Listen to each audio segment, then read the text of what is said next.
طرف منہ کرنے میں ہی نہیں بلکہ حقیقتاً اچھا وہ شخص ہے جو اللہ تعالیٰ پر قیامت کے دن پر، فرشتوں پر، کتاب اللہ پر اور نبیوں پر ایمان رکھنے والا ہو، جو مال سے محبت کرنے کے باوجود قرابت داروں، یتیموں، مسکینوں، مسافروں اور سوال کرنے والے کو دے، غلاموں کو آزاد کرے، نماز کی پابندی اور زکوٰۃ کی ادائیگی کرے، جب وعدہ کرے تب اسے پورا کرے، تنگ دستی، دکھ درد اور لڑائی کے وقت صبر کرے، یہی سچے لوگ ہیں اور یہی پرہیزگار ہیں۔ روئے سخن ان اہل کتاب کی طرف ہے جنہوں نے قبلے کے مسئلے پر بحث و مباحثہ اس انداز سے شروع کر رکھا تھا جیسے دین میں اس سے زیادہ اہم کوئی اور مسئلہ ہی نہیں ہے۔ مسلمانوں سے کہا جا رہا ہے کہ قبلے کے مسئلے کی جتنی وضاحت ضروری تھی وہ ہو چکی ہے، اب آپ کو دین کے دوسرے اہم مسائل کی طرف توجہ دینی چاہیے، اور اہل کتاب سے بھی یہ کہنا چاہیے کہ قبلے کے مسئلے پر بحث سے زیادہ ضروری بات یہ ہے کہ اپنا ایمان درست کرو اور وہ صفات پیدا کرو جو ایمان کو مطلوب ہے۔ اس سلسلے میں آگے قرآن کریم نے نیکی کے مختلف شعبے بیان فرمائے ہیں اور اسلامی قانون کے مختلف احکام کی وضاحت کی ہے جو ایک ایک کر کے آگے آ رہے ہیں۔ اے ایمان والو، تم پر مقتولوں کا قصاص لینا فرض کیا گیا ہے، آزاد آزاد کے بدلے، غلام غلام کے بدلے، عورت عورت کے بدلے۔ ہاں، جس کسی کو اس کے بھائی کی طرف سے کچھ معافی دے دی جائے اسے بھلائی کی اتباع کرنی چاہیے اور آسانی کے ساتھ دیت ادا کرنی چاہیے۔ تمہارے رب کی طرف سے یہ تخفیف اور رحمت ہے، اس کے بعد بھی جو سرکشی کرے اسے دردناک عذاب ہوگا۔ قصاص کا مطلب ہے برابر کا بدلہ لینا۔ اس آیت میں حکم دیا گیا ہے کہ اگر کسی شخص کو جان بوجھ کر ناحق قتل کر دیا جائے اور قاتل کا جرم ثابت ہو جائے تو مقتول کے وارث کو حق حاصل ہے کہ وہ قاتل سے قصاص کا مطالبہ کرے۔ جاہلیت کے زمانے میں اگرچہ قصاص تو لیا جاتا تھا لیکن اس میں ناانصافی یہ تھی کہ انہوں نے مختلف انسانوں کے جو درجے اپنے خیال میں مقرر کر رکھے تھے ان کے لحاظ سے اگر نچلے درجے کے کسی شخص نے اونچے درجے کے کسی آدمی کو قتل کر دیا تو ورثہ کا مطالبہ یہ ہوتا تھا کہ قاتل کے بجائے اس کے قبیلے کے کسی دوسرے آدمی کو قتل کیا جائے جو رتبے میں مقتول کے برابر ہو۔ چنانچہ اگر ایک غلام نے کسی آزاد آدمی کو قتل کر دیا ہو تو مطالبہ یہ ہوتا تھا کہ ہم قاتل غلام کے بجائے کسی آزاد آدمی کا قتل کریں گے۔ اسی طرح اگر قاتل عورت ہو اور مقتول مرد تو کہا جاتا تھا کہ قاتل عورت کے بجائے قبیلے کا کوئی مرد قتل کیا جائے۔ اس کے برعکس اگر قاتل مقتول سے اوپر کے درجے کا ہو، مثلا قاتل مرد ہو اور مقتول عورت، تو قاتل کا قبیلہ کہتا تھا کہ ہماری کسی عورت کو قتل کر دو، قاتل مرد سے قصاص نہیں لیا جائے گا۔ اس آیت نے جاہلیت کی اس ظالمانہ رسم کو ختم کر دیا اور اعلان کیا کہ جان ہر ایک کی برابر ہے اور قصاص ہر صورت میں قاتل ہی سے لیا جائے گا، چاہے وہ مرد ہو یا عورت، غلام ہو یا آزاد۔ بنی اسرائیل کے قانون میں قصاص تو تھا لیکن قتل عمد کی صورت میں دیت یا خون بہا کا کوئی تصور نہیں تھا۔ روح المعانی بہاوانہ مقاتل۔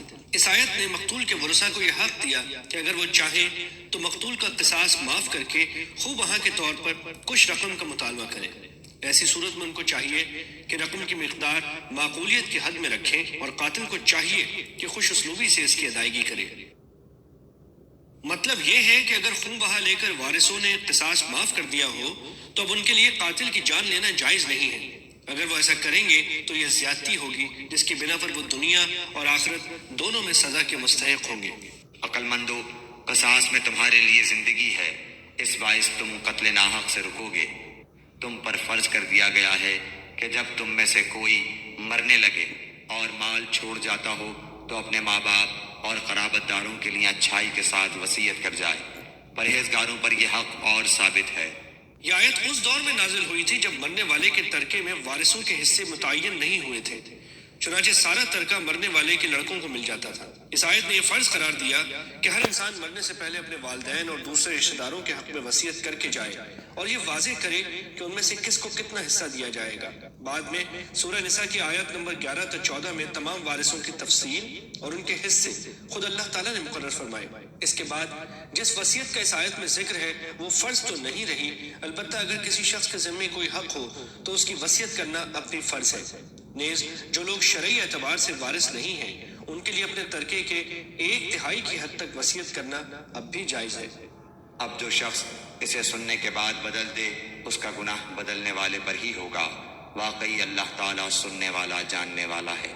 یعنی جن لوگوں نے مرنے والے کی زبان سے کوئی وصیت سنی ہو ان کے لیے ہرگز جائز نہیں ہے کہ وہ اس میں کوئی کمی بیشی کریں، اس کے بجائے ان کے لیے وصیت پر عمل کرنا واجب ہے۔ ہاں، جو شخص وصیت کرنے والے کی جانبداری یا گناہ کی وصیت کر دینے سے ڈرے، بس وہ ان میں آپس میں اصلاح کرا دے تو اس پر گناہ نہیں۔ اللہ تعالیٰ بخشنے والا مہربان ہے۔ مطلب یہ ہے کہ اگر کوئی وصیت کرنے والا ناانصافی سے کام لے اور کوئی اسے سمجھا بجھا کر اپنی وصیت میں مرنے سے پہلے تبدیلی کرنے پر آمادہ کر دے تو یہ جائز ہے۔ اے ایمان والو، تم پر روزے رکھنا فرض کیا گیا جس طرح تم سے پہلے لوگوں پر فرض کیے گئے تھے، تاکہ تم تقوی اختیار کرو۔ گنتی کے چند ہی دن ہیں، لیکن تم میں سے جو شخص بیمار ہو یا سفر میں ہو تو وہ اور دنوں میں گنتی کو پورا کر لے، اور اس کی طاقت رکھنے والے فدیہ میں ایک مسکین کو کھانا دیں۔ پھر جو شخص نیکی میں سبقت کرے وہ اسی کے لیے بہتر ہے، لیکن تمہارے حق میں بہتر کام روزے رکھنا ہی ہے اگر تم باعلم ہو۔ شروع میں جب روزے فرض کیے گئے تو یہ آسانی بھی دی گئی تھی کہ اگر کوئی شخص روزہ رکھنے کے بجائے فدیہ ادا کر دے تو یہ بھی جائز ہے۔ بعد میں آیت نمبر 185 نازل ہوئی جو آگے آ رہی ہے۔ اس آیت نے اس سہولت کو واپس لے لیا اور یہ حتمی حکم دے دیا گیا کہ جو شخص بھی رمضان کا مہینہ پائے وہ روزے ضرور رکھے۔ تاہم فدیے کی سہولت ان لوگوں کے لیے اب بھی باقی رکھی گئی ہے جو نہایت بوڑھے ہوں اور ان میں روزہ رکھنے کی بالکل طاقت نہ ہو اور آئندہ ایسی طاقت پیدا ہونے کی امید بھی نہ ہو۔ ماہ رمضان وہ ہے جس میں قرآن اتارا گیا، جو لوگوں کو ہدایت کرنے والا ہے، اور جس میں ہدایت کی اور حق و باطل کی تمیز کی نشانیاں ہیں۔ تم میں سے جو شخص اس مہینے کو پائے اسے روزہ رکھنا چاہیے۔ ہاں، جو بیمار ہو یا مسافر ہو اسے دوسرے دنوں میں یہ گنتی پوری کرنی چاہیے۔ اللہ تعالیٰ کا ارادہ تمہارے ساتھ آسانی کا ہے، سختی کا نہیں۔